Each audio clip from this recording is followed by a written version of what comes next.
Hi guys, Hey Summers. welcome to Make 2 and episode 7 of our SimCity BuildIt review, walkthrough, thoughts and opinions. I didn't think I'd make it to 7, but I think 7 may well be the place where I decide to end this little series. Let's first of all take a look at the stats and then I'm going to get to show you where I've got to. I think I was around 300 or so thousand Sims. I have now got to 523,000. I've managed to keep everyone at 100% happy, and I've now advanced to level 33. That's pretty cool. You've made 523,000 Sims 100% happy. Yep. My goal was get to 500,000, then I'm going to do a video. Some people have done some amazing towns, and I showed you in the last video how you can go and visit them by going through the market store. And they've got, 1 million plus, incredibly well organized. I managed to get to 500,000 and then I decided to stop. So what I'm going to show you in this video is the design of my town that I'm now happy with, and it's working just about okay. We're also going to take a look at a Neighbours Town, one of our neighbours, and I'm going to give a couple of thoughts and opinions on the latest update and final thoughts on the game. So first of all, let's get to the bit that I'm most excited about, and that's showing off my town. It's now got a very long north-south sense to it toward the beach. It's now very strongly vertical lines with this clearly very strong centre section. It's kind of a bit like Central Park in New York. But I also wanted to showcase the different buildings that are available as much as I could. So along the front, right by the beach, you have these must be incredibly expensive beachside properties. The sort of the smallest luxury properties, building upwards and upwards. So it's sort of like a curve. A curve of each level of building, and this one, when you build it next, would go up to be a skyscraper. It's the same on the other side, but here we have Tokyo Town. And these are all my Tokyo buildings. So you can see building up from the smallest to a little block of flats to a big apartment building to then here, a bigger apartment building. I always love the decorations on the Tokyo buildings. And I've also got 2 skyscrapers. Basically along each avenue, build up right from the beach upwards. These little buildings here are the standard or medium luxury apartments, which is why they're smaller. And then from here on, you get to only skyscrapers. And even these vary in size. So I've gone up in size, ending with a bank of these 4 pretty spooky and sci-fi skyscrapers. And they're banked at the back as well. So there's kind of mirroring effect on each side. Mm-hmm. So you get the same running down the other avenue. And then you go up the middle. We've already seen the university, but since then I've built the Sydney Opera House. Landlocked. I wanted to have it by here, but it's just been too expensive to move the university and everything around. No, I think it's nice, yeah. And then you keep going up, and here you have the Helipads. So I tried to condense all the specializations as much as possible in this area, because I think it looks nice, and B, I think it then means you can get relatively good coverage. And then I end here with the Empire State Building. So to crown out that kind of sense of New York, with this being Central Park, here you have New York skyscraper. So I think that gives a really nice effect with these banks on each side and this low rise in the middle and a low rise at the front. And it's impressive that you've sort of done pretty good optimization, I guess, of parks and police and transportation and services and all that kind of thing. Yeah, if I had, everything is mirrored.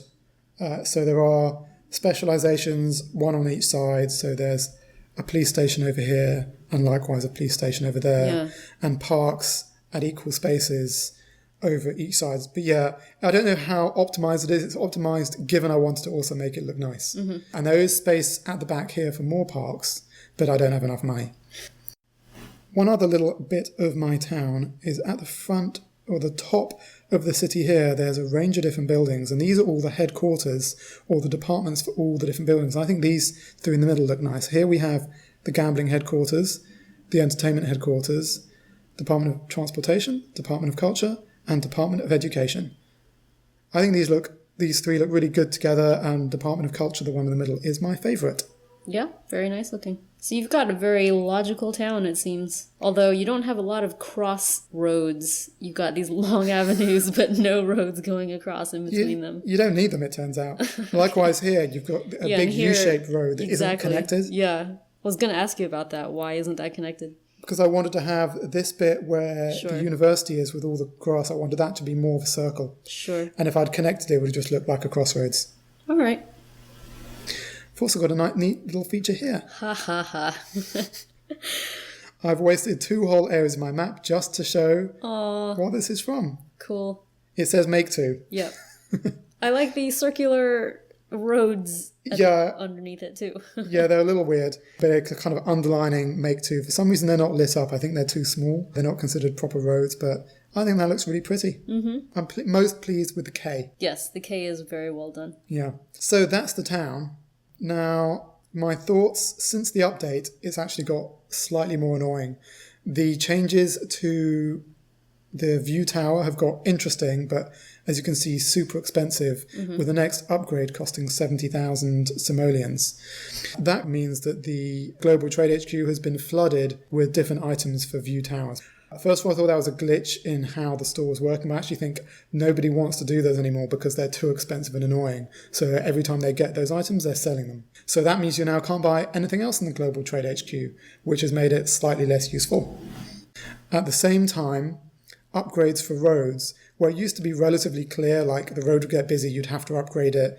That would happen quite fast after you'd added a building. Here, everything can be fine and ticking along for days and days and days. You make 0 changes, then you come back the next day, buildings have been abandoned, your happiness is down by 5-10% because a road needs to be upgraded.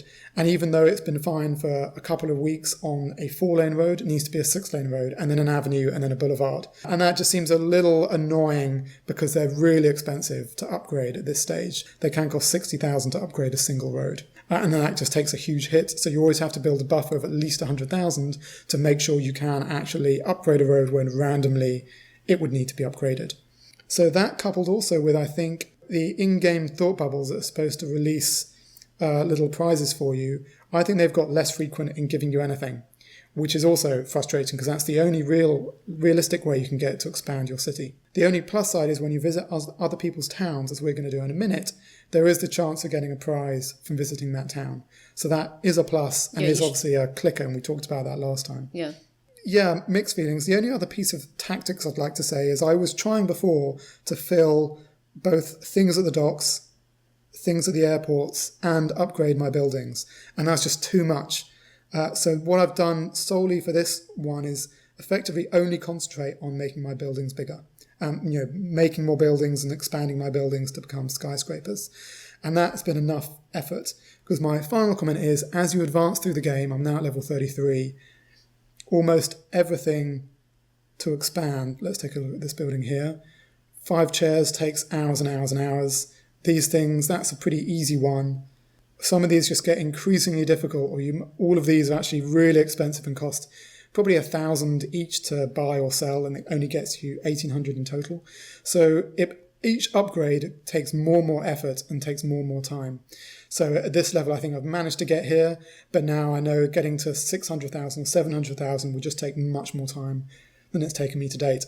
So I'm feeling a bit exhausted from playing it. I've been playing it quite hard to get to this stage for you guys. But yeah, I think I'm just going to pause for a while and maybe come back to it in a month or two. And play a different game, perhaps. Yeah, I'm thinking of a new series that we could start on our channel that will be starting quite soon.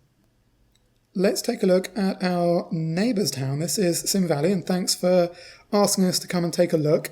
He's got to a population of 88,000 and is on level 27. So he's been advancing pretty well through all the levels.